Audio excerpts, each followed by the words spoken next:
dans la parole de Dieu. En toute occasion, bonne ou pas, prêcher l'évangile. Je vais envoyer un message à toutes les personnes qui m'ont contacté, pour mes sœurs qui m'ont écrit. Il y avait des sœurs qui demandaient des versets bibliques pour les prières de délivrance. Donc si tu es là, tu peux noter. Pour ta prière de délivrance, tu peux lire dans le livre de Actes au chapitre 16, verset 25 au verset 31. Le deuxième verset que tu vas prendre pour ta prière de délivrance, c'est dans le livre de Deutéronome au chapitre 28, verset 1 au verset 49. Ça, c'est le deuxième verset.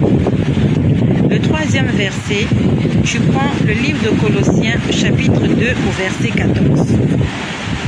Le quatrième verset, tu vas prendre 1 Jean, chapitre 3, verset 8. Le cinquième verset, tu prends Ésaïe 54, verset 14, verset 17. Et pour terminer, tu vas prendre Luc, au chapitre 13, verset 10, verset 13. Voilà mes bien-aimés, quelques versets pour la prière de délivrance. Et surtout, n'oublie pas Exode chapitre 14, verset 13, verset 14, là où il est écrit « Garde silence et attends le secours de l'Éternel ». Ce matin, le Seigneur m'a parlé. Ce matin, j'étais très fatiguée et j'avais pris une petite pause. Le Seigneur m'a parlé ce matin. Il a dit, ne doute pas, ne doute pas, ne doute pas. Le Seigneur est dans la tristesse, le Saint-Esprit est triste lorsque nous doutons. Quand tu fais une déléance à l'Éternel, lorsque tu demandes quelque chose à Dieu, ne doute pas. Dans la Bible, il est écrit, sans la foi, il est impossible de lui être agréable. Car il faut que celui qui s'approche de Dieu sache que Dieu existe. Si tu sais que Dieu existe, pourquoi ne crois-tu pas qu'il soit en mesure de répondre à tes problèmes? Si tu crois vraiment que Dieu est tout-puissant, pourquoi tu doutes quand Dieu te demande de croire en lui? Nous sommes nombreux là, nous allons à l'hôpital quand nous sommes malades. Le médecin te donne un traitement à suivre. Tu vas suivre le traitement. Quand ça ne marche pas, tu repars à l'hôpital. Tu dis au médecin, ça n'a pas marché, il te donne un autre traitement, tu repars. Tu suis le traitement. Quand ça ne marche pas, tu refais la même chose. Autant de fois. Pourquoi est-ce qu'on ne peut pas le faire avec notre vie chrétienne? Tu as prié aujourd'hui, tu n'as rien fait. Demain, tu viens revoir Jésus, tu lui dis, Seigneur, ça n'a pas marché. Seigneur, fais. Il te donne un autre traitement. Tu vas, tu essaies, tu dis, Seigneur, ça n'a pas marché.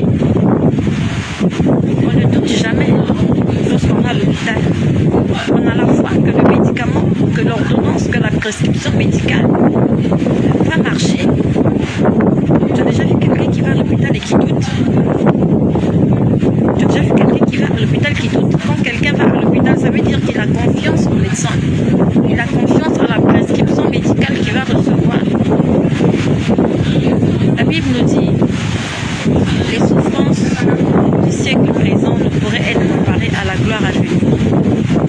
J'ai beaucoup de choses à vous dire, mais je suis dans un endroit public et je suis en train d'attendre quelqu'un. Et je profite rapidement de l'attente pour vous faire cette vidéo-là. Le Seigneur a dit ne doute pas. Je vais essayer de parler jusqu'à ce que la vidéo, parce que j'ai activé, j'ai pas mon wifi avec moi, je ne suis pas à la maison, donc j'ai activé une petite connexion à internet, donc je vais parler jusqu'à ce que ça coupe.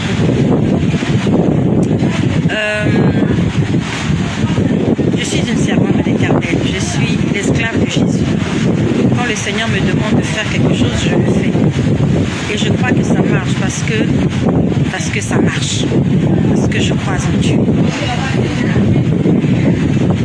Toute cette journée, j'étais en jeûne et prière. Tous les mercredis, tous les vendredis et tous les dimanches, je suis en jeûne et prière. Et j'ai un bien-aimé qui m'a contacté. Je vais taire son nom, je vais garder son anonymat. sur les réseaux sociaux. Il a donné sa vie à Jésus et par la grâce du Seigneur, il est entré dans les eaux de baptême et il fréquente une église aujourd'hui. Ce bien-aimé a été victime d'un AVC, ça fait, on va dire, c'est la 3e année. Et sa situation ne fait que s'empirer. En fait, ça va de mal en pire. Ce bien-aimé-là se plaint. Quand il écrit, quand il m'appelle, il me dit, ma soeur, ça ne va pas.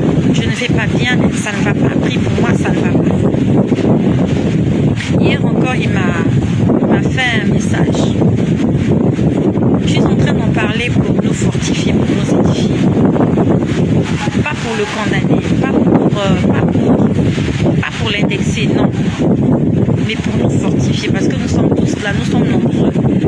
Nous attendons quelque chose de la part de Dieu et Dieu n'a pas encore répondu.